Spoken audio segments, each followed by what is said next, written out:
Bonjour à tous, j'espère que vous allez bien. Je suis trop contente de vous retrouver aujourd'hui parce que je vais vous proposer une vidéo qui devrait être assez fun.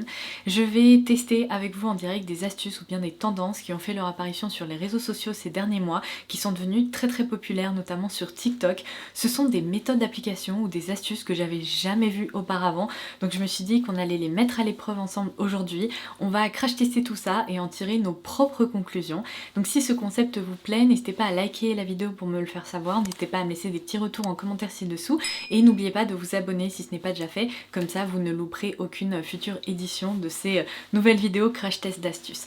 Voilà, si ça vous intéresse, eh bien il ne me reste plus qu'à vous souhaiter un bon visionnage. Je commence par la première astuce ou la première tendance. Il s'agit d'appliquer son fond de teint avec un rouleau de massage comme ça pour le visage, donc un rouleau en quartz. Je dois vous avouer que je suis hyper dubitative.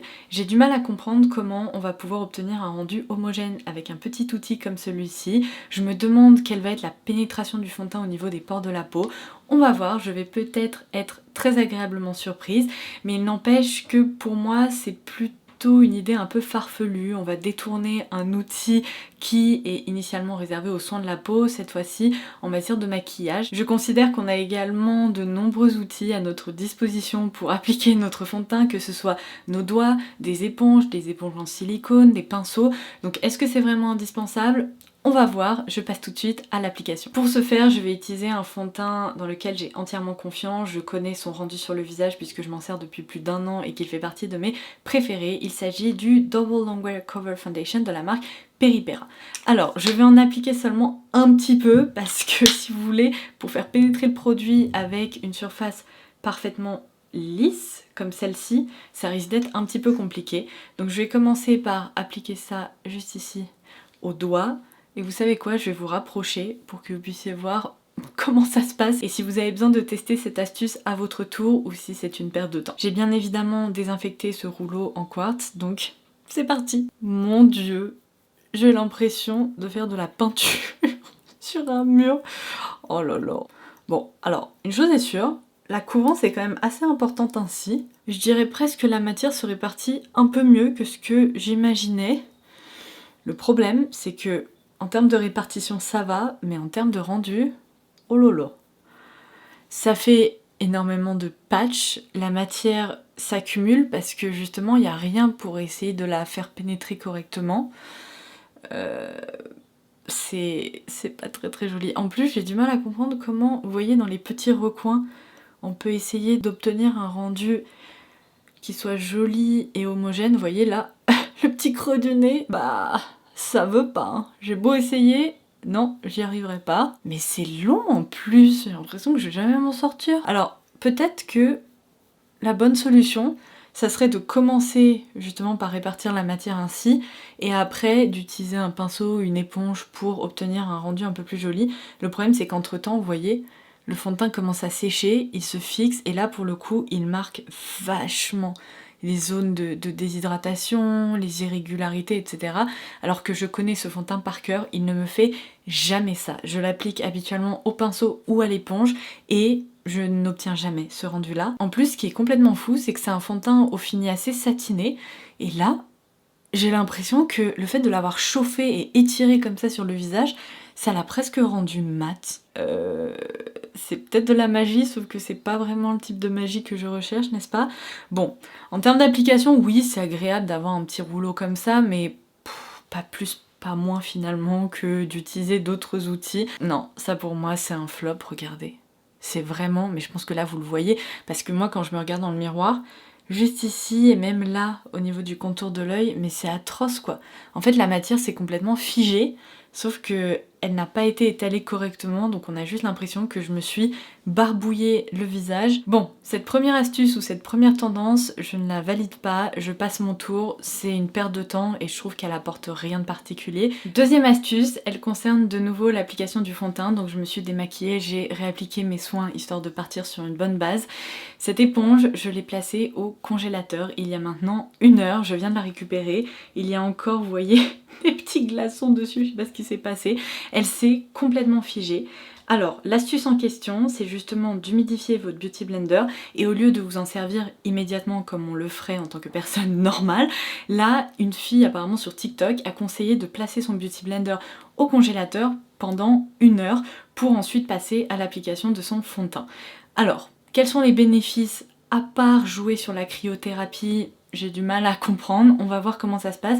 En tout cas, là, ce que je peux constater, c'est que vous voyez, l'éponge est complètement dure, elle est figée, donc on ne retrouve pas ce côté hyper moelleux. Donc j'imagine que ça va être agréable d'un point de vue sensation, ça va être assez frais. Par contre, en termes d'application, je ne sais pas, je suis très intriguée. Donc c'est parti, je vais réappliquer du fond de teint. Alors, je vais faire la même chose, je vais en réappliquer un petit peu comme ça, cette fois-ci sur les 2 joues, pour voir comment ça se passe. Hop, j'évite les surplus. Et comme ça, on va lui laisser sa chance. D'ailleurs, j'ai utilisé, vous savez, mes éponges dont je suis tombée amoureuse, les Beauty Bakery, qui viennent par lot de 6 dans les petites boîtes d'œufs. Oh! Alors, je vous confirme que c'est froid. Après, c'est pas trop froid, ça me rappelle un peu la sensation que j'ai en appliquant, vous savez, le masque Charlotte Tilbury dont je vous ai parlé dans ma vidéo Innovation de 2021. C'est frais.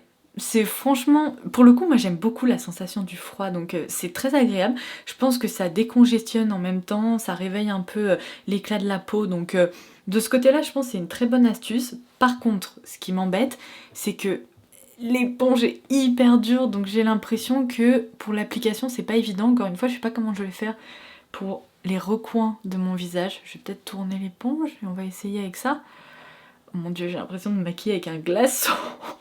Bon, clairement ça n'a rien à voir, vous voyez, le fond de teint se comporte 1000 fois mieux en utilisant cet outil par rapport au précédent. Le rendu est même plutôt joli. Je dirais par contre, contrairement à mes applications habituelles, que la texture a été complètement affinée. Du coup, la couvrance est également moins importante. Alors on peut toujours y retourner et en réappliquer, mais ma vraie question c'est, ok c'est très agréable, mais est-ce que je m'amuserais tous les matins à penser à mettre mon Beauty Blender au congélateur avant de m'en servir? Je pense que ça peut être une astuce très pratique pour les matins où vous vous réveillez tôt, où vous avez par exemple un meeting important, ou alors si vous avez un peu trop fait la fête et que vous sentez que le lendemain matin vous aurez besoin d'un petit coup de boost au réveil, ça peut être une astuce aussi à utiliser, parce que l'autre problème aussi c'est qu'au quotidien, je pense que le fait de congeler cette éponge, ça risque de la faire craquer en fait. Donc il faut veiller à pas trop l'humidifier, faut pas qu'elle soit trop gorgée d'eau parce que sinon elle va vraiment craquer je pense au congélateur. Moi j'ai de la chance là, il s'est rien passé, mais ça pourrait être un risque on va dire. Donc c'est agréable, c'est un peu gadget, c'est pas indispensable au quotidien, à retenir pour certaines occasions seulement. Depuis quelques semaines, voire quelques mois, une nouvelle tendance fait fureur, appliquer du blush violet. Alors, j'ai sous les yeux la liste des blushs qui sont recommandés justement pour obtenir cet effet bonne mine sans passer par du blush rose. Je vais vous les lister. Malheureusement, je n'en ai aucun. Enfin, à vrai dire, j'en avais un dont je me suis séparée. On va en reparler par la suite. Mais la référence qui est vraiment la plus populaire, ça doit être le Cheeks Out Freestyle Blush de la marque Fenty Beauty dans la teinte Drama Class qui s'affiche à l'écran. Il y a également ce blush chez Nude Sticks dans la teinte Moody Blue qui fait partie des Nudies Matte Blush qui est recommandé. La teinte Pensy Pop chez Clinique, vous savez dans cette gamme de blush que j'adore, a beaucoup été citée dans les articles sur lesquels je suis tombée. Je vais devoir faire preuve de créativité aujourd'hui puisque le seul blush parmi ceux que je viens de vous citer que j'avais dans ma collection, c'était en effet ce blush crème de chez Fenty Beauty. Je l'avais, il me semble, swatché dans ma vidéo concernant le lancement de cette gamme de blush crème, mais je m'en suis séparée depuis tout simplement parce que je n'en trouvais pas l'utilité et c'est vrai que naturellement je me tourne vers des blushs abricotés, pêche, rose, mais du violet j'en applique vraiment jamais, donc je suis curieuse de voir ce que ça va donner aujourd'hui. Sachant que je n'ai pas de blush à appliquer, je vais détourner des rouges à lèvres, enfin je vais choisir un rouge à lèvres à détourner en tant que blush, et pour obtenir une application homogène évidemment mon pinceau patte de chien s'avère être absolument indispensable pour cette étape. Alors, apparemment, appliquer du blush violet, ça peut vous donner déjà un look différent de celui que vous obtenez au quotidien avec du blush rose. Ça peut également vraiment rehausser les pommettes, donner bonne mine. Seulement, un point qui est beaucoup revenu pour les peaux très claires à blanches comme la mienne, c'est qu'en appliquant un blush violet, vous pourriez vous donner l'impression en fait d'avoir été frappé, quoi, d'avoir un bleu un peu persistant sur vos joues. Donc c'est pas vraiment le look qu'on recherche. Du coup, je pense que le choix de la teinte va être vraiment hyper important. Si vous vous reconnaissez dans ce profil, que vous avez une peau très très claire comme la mienne, sachez que vous pouvez détourner cette tendance du blush violet et partir plutôt vers des teintes lavande, un peu pastel, qui vont vous donner un look effet baby doll. Là j'ai la référence de la marque Peach Sea en teinte Lavender Pea à vous recommander, puisque comme vous pouvez le voir, certes il y a une base de violet, mais c'est vraiment une base très très pastel, assez clair, qui va être facile, en tout cas plus facile à porter au quotidien que toutes les teintes que je viens de vous montrer. Alors dans les vidéos que j'ai pu voir, l'application du blush violet sur peau moyenne à foncée, notamment avec des sous-tons olive, etc., c'était sublime. Ça rendait vraiment hyper bien. Sur ma peau, j'ai un petit peu peur. On va le faire aujourd'hui et on va voir, peut-être que je vais être agréablement surprise, mais...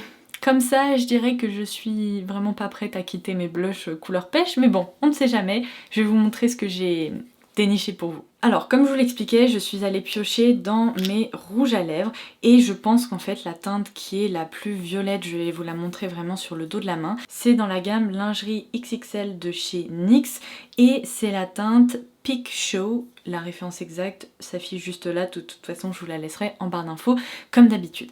C'est vraiment la teinte la plus violette que j'ai pu trouver, d'ailleurs elle est moins rose que ce que le packaging nous laisse penser, puisque là ça se voit vraiment au niveau de l'embout, c'est violet quoi, il n'y a rien à dire. Donc je vais vous swatcher ça, je l'ai fait ce matin pour m'assurer que ça pourrait convenir pour cette vidéo, et il n'y a rien à dire, c'est parfaitement violet, donc ça va vraiment être idéal pour tester cette tendance.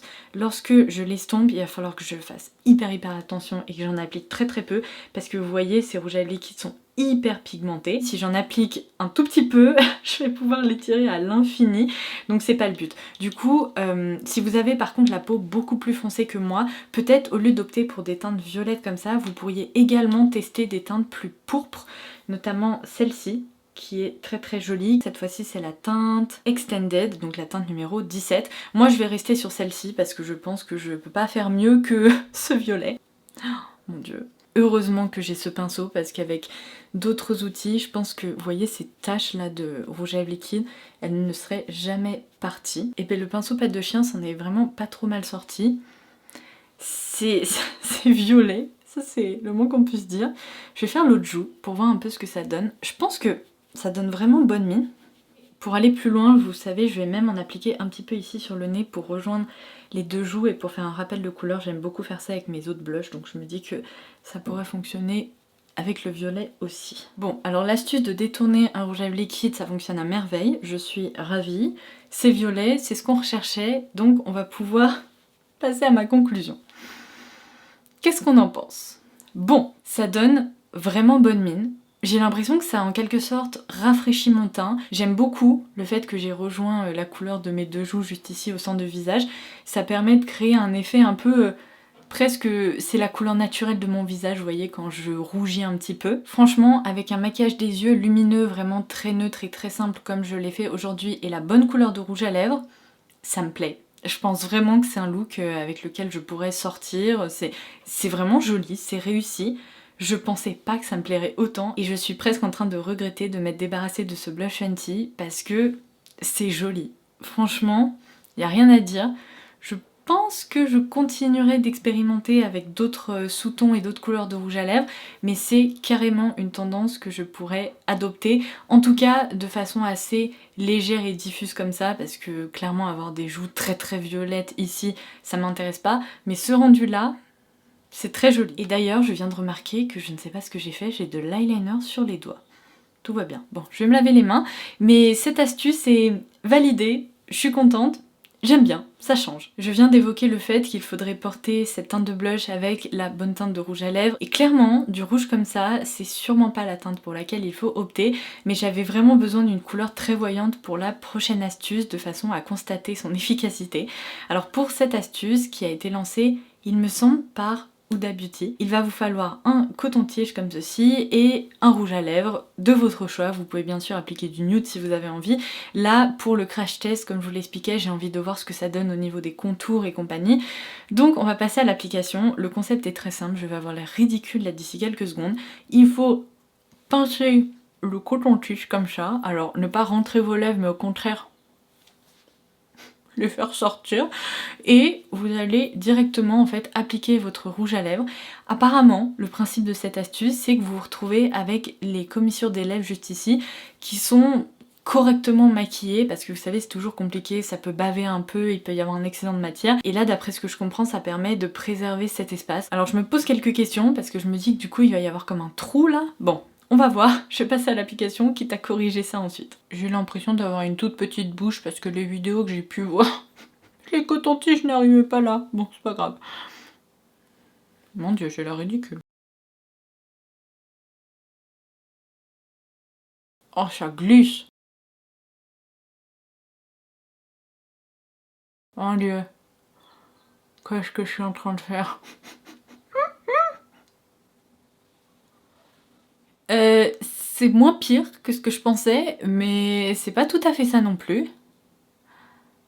Ça a un petit peu bavé quand même juste ici, mais j'ai vraiment l'impression d'avoir une bouche trop petite. Je pense que cette astuce fonctionne mieux sur des lèvres qui sont très pulpeuses, voire botoxées, parce que je peux vous dire qu'il y a beaucoup de vidéos dans lesquelles j'ai pu observer que les bouches étaient méga gonflées quoi. Bon c'est pas mon cas parce que j'ai une petite bouche et j'ai des petites lèvres, mais c'est pas si pire, je m'attendais vraiment à pire vu comment ce truc glissait. Donc je vais essayer de corriger un petit peu les contours. Je vais laisser les commissures sans produit là pour voir si ça fonctionne.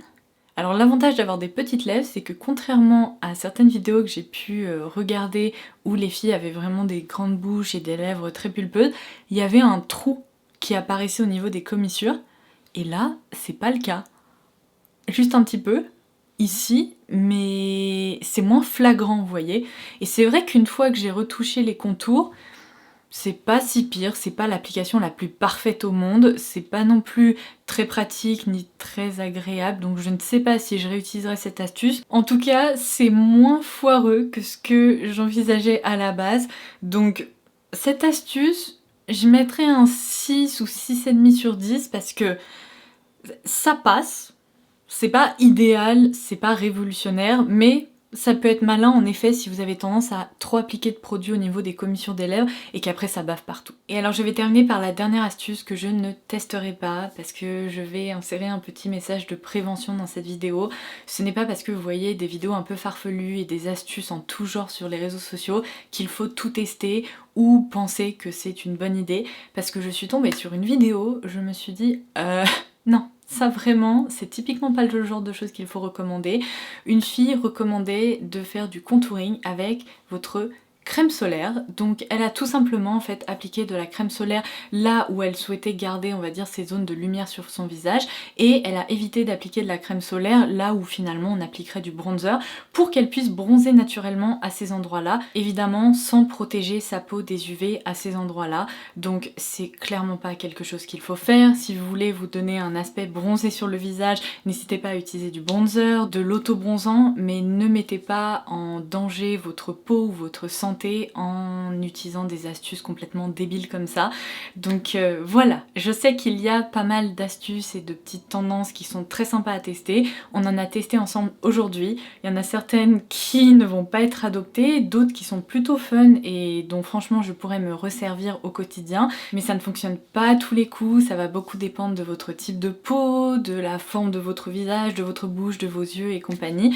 Donc voilà, les astuces que j'avais sélectionnées pour cette vidéo. J'espère que ça vous aura plu. Si vous voulez voir d'autres vidéos dans lesquelles je teste des astuces avec vous ou des tendances, n'hésitez pas à me le faire savoir en commentaire ci-dessous. Et en attendant la prochaine, je vous embrasse très fort et je vous dis à très vite. Bye bye.